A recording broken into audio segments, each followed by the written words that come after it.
The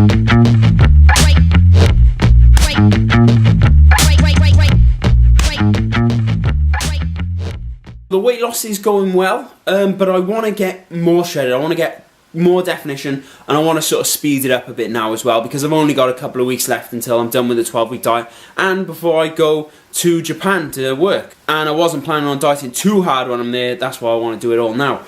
So what I've done is I've upped my morning cardio, my hour fasted walks, to 6, sometimes 7 days a week.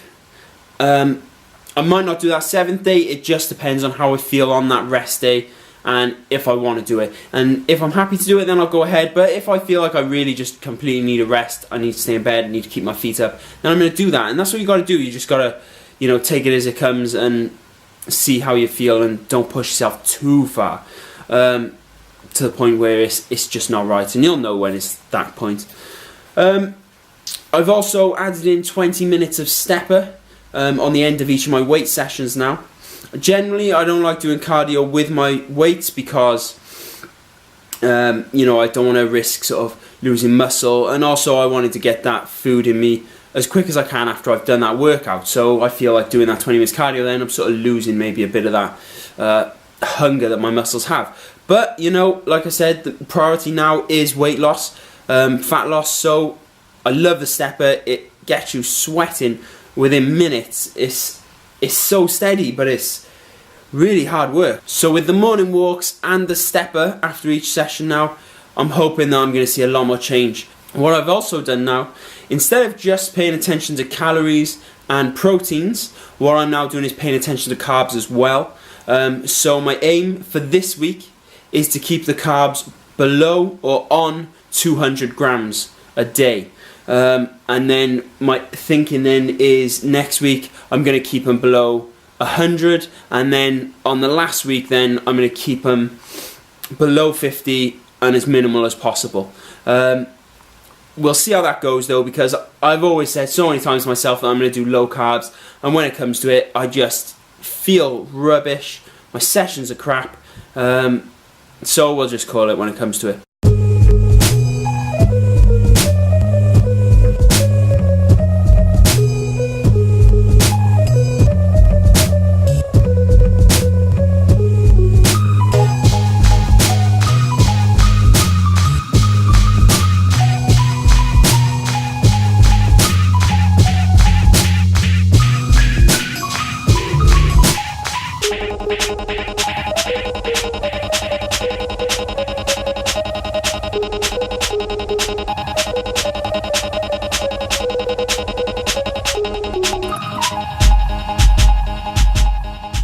So something I have been wondering about is cheat meals and things like how often you should do them, and you know how much to have, that sort of thing, and what's best for you.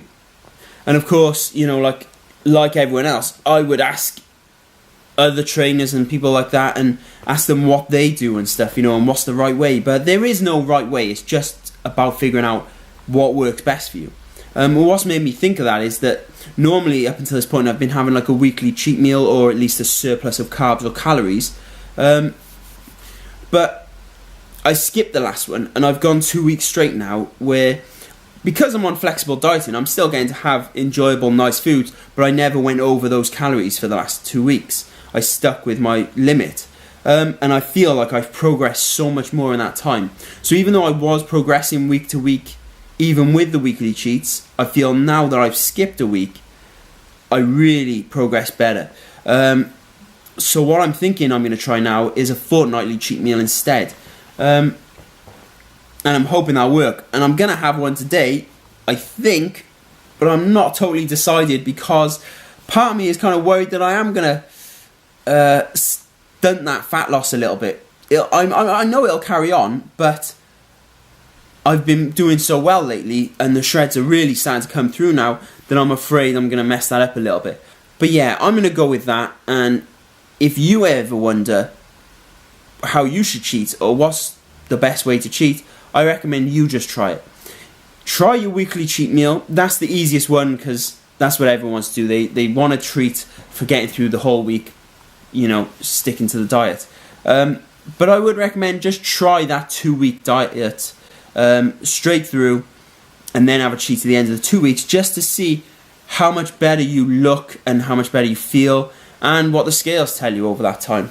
And you can also play with things like having just a carb up instead of having a cheat meal. So instead of having like a dirty cheat meal, which is like junk food, that sort of thing, you could just rely on having a massive surplus of carbs. So you would have good complex carbs with every meal, all day long. By the end of the day, you've had hundreds of grams of carbs, and see how that affects you. But that's if you're willing to try that and ditch that cheat meal.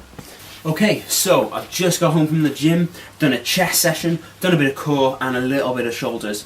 And I'm about to have my post-workout meal. Decided not to have a cheat meal. I will be having nice foods, but I'm not going to have a cheat meal in the sense that I'm going to go over my calories for the day. So this is what I'm going to do to make sure I'm getting that protein in.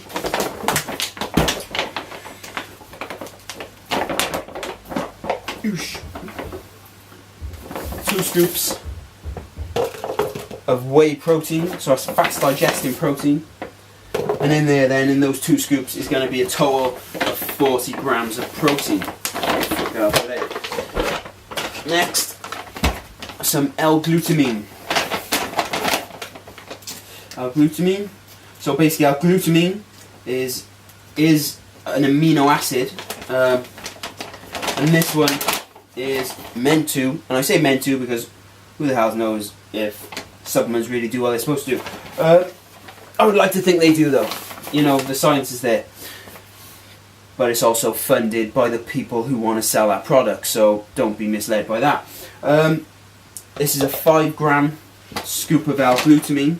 So basically L-glutamine is going to help you with recovery. So I like to have that in because I always find that I am really battered all the time. And I like to think that's because I go beyond in the gym. I work really hard. Next, need the scoop from this one.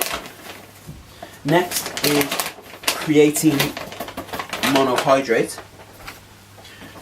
So creatine monohydrate is basically gonna give you strength and energy, because it's actually creatine is a form of it's stored inside your muscles, and it's used as one of the mechanisms, if you will. It's one of the systems for energy production.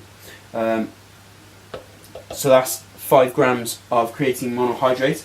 There's loads of different creatines out there. Loads of them saying that they'll digest quicker, or that they'll a bigger percentage of the product will get used. Because a lot of creatine monohydrate doesn't actually get used, it just passes straight through you, because there's only so much you can take up at once.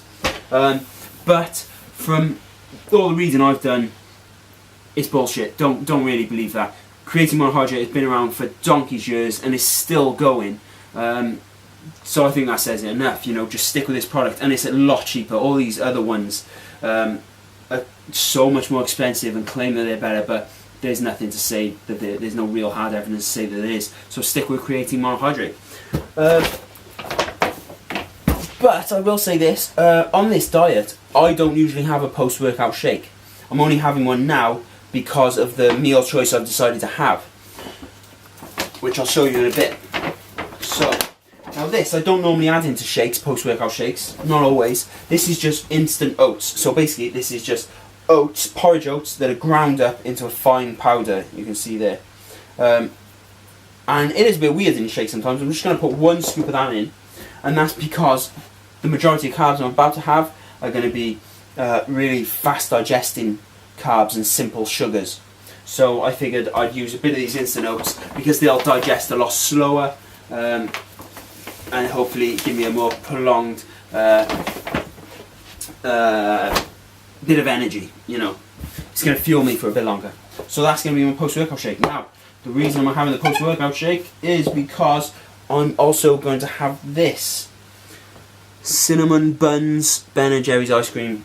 I used to hate cinnamon. Then I used to use cinnamon all the time on my porridge because it speeds up your metabolism.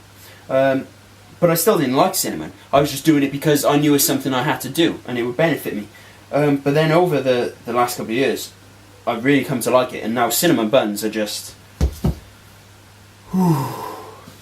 So yeah, so that is my meal. Simple, but gonna kill it. So I've literally just battered my muscles, and I'm about to have now about 200 grams of carbs.